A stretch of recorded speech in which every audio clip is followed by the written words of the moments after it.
Funções do gestor financeiro, parte 2. Este vídeo complementa o anterior, onde outras funções do gestor financeiro já foram abordadas. Inscreva-se em nosso canal e acompanhe estas aulas.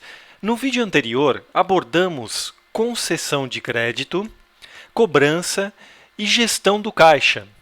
Outra função do gestor financeiro são as decisões de investimentos.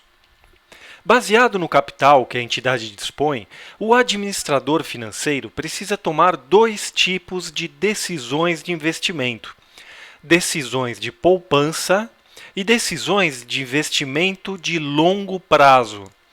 Os investimentos em poupança são feitos no mercado financeiro, enquanto os investimentos de longo prazo são geralmente em ativos reais, tais como máquinas ou reformas. O investimento em ativos financeiros, geralmente decisões de poupança de curto prazo, envolve análise de aspectos como risco, expectativa de retorno e prazo.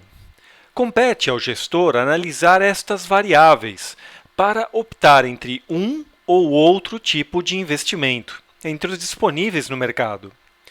Geralmente, o maior retorno de uma aplicação acompanha um maior nível de risco.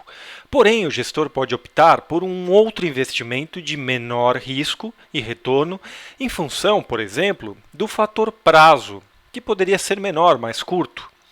Prazo este que guarda estreita dependência com as necessidades de caixa da organização. A gestão do caixa também é função do gestor financeiro, já que ambas funções se relacionam para a devida programação de suas atividades. Mais importante do que as decisões de poupança são as decisões de investimento de longo prazo, visto possuírem estreita relação com os objetivos da empresa e geralmente feita em ativos reais. Por exemplo, quando uma escola compra computadores para que seus alunos possam estudar. Decisões estas chamadas de orçamento de capital. O gestor deverá analisar os mesmos aspectos de risco, retorno e prazo, porém sobre outros pontos de vista. A primeira diferença diz respeito ao prazo, visto que o orçamento de capital trata-se necessariamente de uma decisão de longo prazo. O aspecto retorno se baseia na expectativa de retorno dos proprietários da empresa sobre o investimento feito na mesma empresa.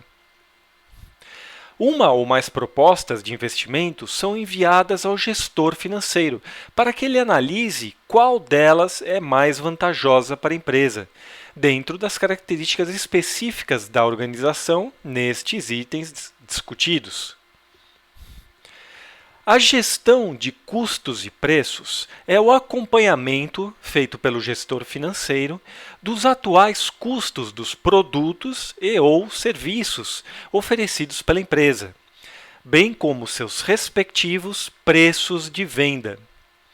Dois dos elementos usados para se apurar a lucratividade de, por exemplo, um produto ou serviço. Um dos elementos que podem ser bastante representativos no investimento de uma empresa são os estoques, que merecem uma análise separada por parte do gestor financeiro e dos responsáveis pela produção.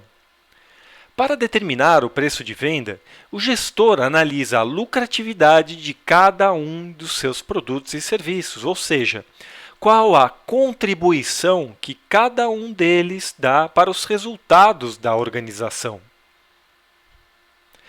Captação de recursos. É muito comum que a empresa tenha propostas que se adequem às suas expectativas de retorno, porém sem o devido capital para implementar todas elas.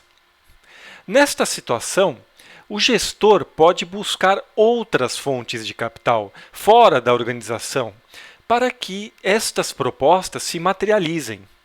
Esta operação é chamada de captação, quando novos recursos são direcionados ao caixa da organização, de modo a sustentar os investimentos previstos.